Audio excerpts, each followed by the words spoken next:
Assalamualaikum warahmatullahi wabarakatuh. Saya Jaga Para dari kelas 5K Manajemen akan menjelaskan tentang perubahan dan pengelolaan perusahaan Mayora. Sebelum masuk ke pembahasan, kita bahas mengenai puja terlebih dahulu. Puja di setiap hurufnya adalah volatilitas atau volatility, ketidakpastian atau uncertainty, kompleksitas atau complexity, dan ambiguitas atau ambiguity. Istilah puja pada mulanya berhadir dari US Army War College, kemudian diadaptasi oleh para pebisnis karena dianggap relevan.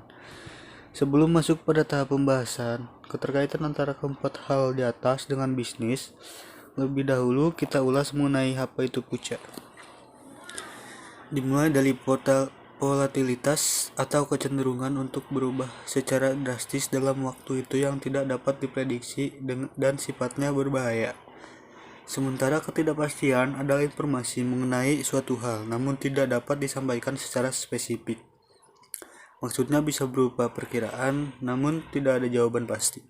Sementara kompleksitas adalah jumlah komponen dan sama sekali tidak berarti rumit. Terakhir dari pengertian puja adalah ambiguitas. Salah satu pemicu stres bagi para pekerja. Faktor pemicu ambiguitas bisa datang dari rasa tidak nyaman dan tidak bisa diatasi. Dari keempat hal di atas, para pebisnis membutuhkan sifat untuk mudah beradaptasi dengan berbagai kondisi. Saat ini kita sudah bergerak dari era puja, atau perubahan yang tidak terduga atau era ketidakpastian.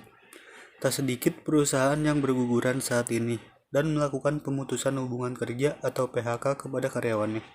Tapi tak sedikit juga yang mampu bertahan, bahkan berkembang. Lantas muncul sebuah pertanyaan, bagaimana cara agar perusahaan bisa bertahan di era disrupsi?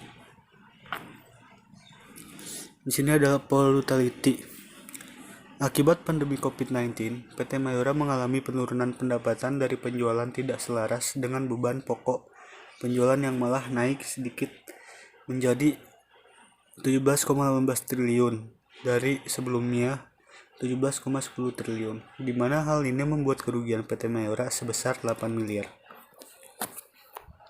Yang kedua ada uncertainty. PT Mayora Indah mencatatkan pendapatan sebesar 24,47 triliun sepanjang tahun lalu, turun 2,2% dari posisi Desember 2019 sebesar 25,03 triliun. Mayora di bisnis konsumer dengan berbagai macam barang mulai dari minuman ringan, biskuit hingga bubur dan sereal. Penjualan tahun lalu berkurang sebesar 549,7 miliar jika dibandingkan dengan tahun 2019. Dalam laporan yang mereka terbitkan, manajemen menyatakan turunnya pendapatan ini salah satunya disebabkan oleh ketidakpastian ekonomi. Complexity. Di masa pandemi ini, PT Mayora Indah tetap bisa melakukan ekspor ke beberapa negara yang ada di dunia, juga mampu menembus pasar ekspor hingga 30-40% dari hasil produknya yang beragam.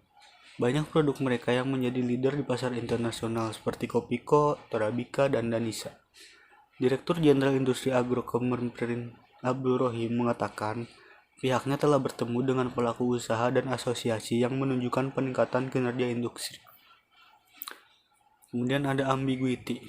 Banyak pekerja PT Mayora yang dirumahkan, akan tetapi PT Mayora melakukan berbagai cara agar tetap bertahan di era pandemi COVID-19 seperti ini. Contohnya memperbanyak ekspor barang dan seorang HR harus melakukan kebijakan untuk menahan segala pengeluaran yang dirasa kurang penting di perusahaan. Kemudian selanjutnya ada strategi PT Mayora dalam menghadapi puja di era disrupsi. Human Resource, sebuah perusahaan tak hanya menjalankan perjalanan rutin mereka saja atau business as usual. Human Resource harus bisa beradaptasi di tengah kondisi krisis yang terjadi saat ini. Bahkan kalau perlu jadi motor transformasi di perusahaan. Adaptasi yang dilakukan seorang HR ada 3 hal, yaitu berdamai dengan teknologi, melakukan program efisiensi untuk perusahaan, dan meningkatkan produktivitas. Berdamai dengan teknologi ini, maksudnya bagaimana seorang HR yang belum terbiasa dengan teknologi seperti meeting online, presentasi online, penggunaan Google Form, atau yang tadinya gagap teknologi dan setelah belajar menjadi terbiasa. Mayora Group sebagai produsen fast-moving consumer foods juga menerapkan sejumlah prinsip lainnya seperti produk yang acceptable, harga harus affordable, distribusi produknya available di pasar, dan juga promosi harus membangkitkan awareness terhadap brand tersebut. Inovasi yang sangat penting bagi suatu perusahaan, termasuk di PT Mayora Indah. Terbukti dengan inovasi, PT Mayora Indah bisa bertahan di masa pandemi. Di masa pandemi ini, PT Mayora Indah tetap bisa melakukan ekspor ke beberapa negara yang ada di dunia. Kesimpulannya, akibat pandemi COVID-19, PT Mayora banyak mengalami kerugian akibat ketidakpastian ekonomi yang ada di Indonesia ini. Kerugian didapat dari semua sektor makanan dan minuman seperti contoh biskuit, bubur, dan sereal. Akan tetapi, untuk bertahan, PT Mayora banyak melakukan ekspor hingga 30-40% dari hasil produknya yang beragam.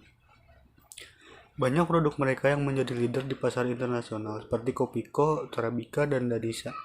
Kemudian di PT Mayora pun memiliki strategi untuk menghadapi perubahan di era disrupsi ini, yaitu dengan cara berdamai dengan teknologi. Terima kasih.